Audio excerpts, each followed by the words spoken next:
La improvisació està de moda, és un art que va guanyant fans i que requereix talent i humor per funcionar. I ara la Universitat Politècnica de València es suma a aquesta forma teatral amb un taller impartit per Eric Rodríguez. Amb històries i situacions espontànies, l'actor ha d'interpretar, escenificar i, principalment, fer riure de manera improvisada. Per als estudiants de la UPB, la superació del taller es pot convalidar per un crèdit de lliure elecció.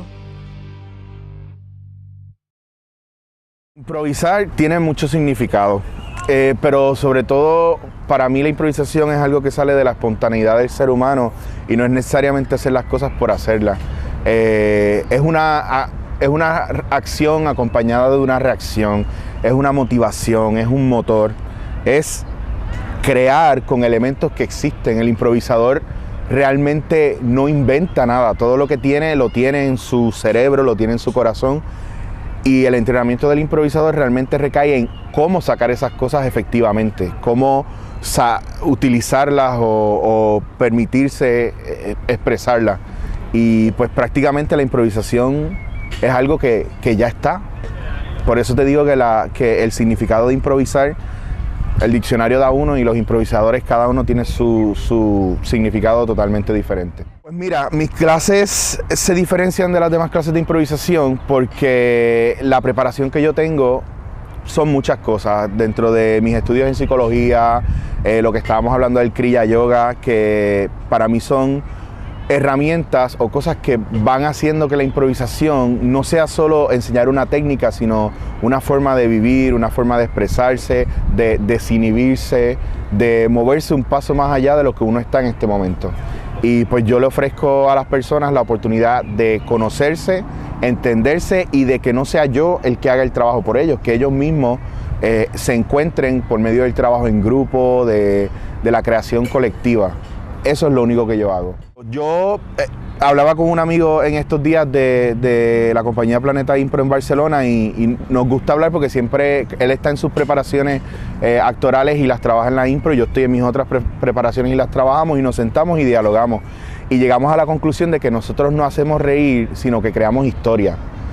Pero la gente se ríe porque la historia, si tú confías en ella, confías en los personajes que estás creando, si crees en ellos, si te entregas, si dices la verdad en el proceso de creación, la gente se va a reír, la gente se ríe de la realidad, y no hay cosa más graciosa y cómica que la vida cotidiana. Y muchas veces ponemos elementos que van mucho más allá, pero lo más importante, más que cautivar al público, que no debe ser la finalidad o hacer a alguien reír, es crear una historia. Porque ya todo lo demás viene por añadidura, ya es elección del público, el decir, bueno, vamos, qué bueno está esto, me quiero reír, me quiero dejar ir por la historia. Y si no tienes una buena historia, siempre van a ser gags, chistes, propuestas que algún día la gente va a decir, que es lo mismo de siempre hace el mismo personaje, siempre es la misma historia, siempre es el mismo chiste. Y yo siempre he dicho que si tú quieres saber si viste una buena improvisación, solo lo vas a saber si recuerdas de qué iba la historia. Si puedes ir a alguien y decirle, ¿te acuerdas la improvisación? Donde él era este tipo que hizo esto y llegó a esto y al final hicieron esto. Si tú puedes hacer eso, viste una buena improvisación. Yo siempre comienzo mis cursos con 2 o 3 ejercicios básicos de improvisación y de integración y de espontaneidad. ¿Qué pasa el resto del curso? Ni yo lo sé. Yo tengo la preparación para ir analizando y leyendo qué me pide la persona que va. Por eso es que yo no preparo un taller de improvisación completo. Mucha gente pues me condena por eso, pero el que toma el curso completo se da cuenta de que es un método efectivo, porque yo me preocupo por ver cada uno de los que está participando en su juego y voy analizando cómo va el proceso y se va dando a conocer cuáles son sus problemas, sus miedos, su censura, dónde recae, y se nota solamente en el trato con otras personas. Ya de ahí yo empiezo a hacer ejercicios que beneficien al grupo, porque mucho improvisador no se atreve, o mucho profesor no se atreve a traer gente que no sean actores. Mi misión o la finalidad que tengo con Improterapia es que venga gente que sean actores y que no sean actores, y que se unan y vean cómo pueden aprender el uno del otro. Yo creo que ya deberíamos dejar los tiempos elitistas donde el teatro es solamente para el que se prepara.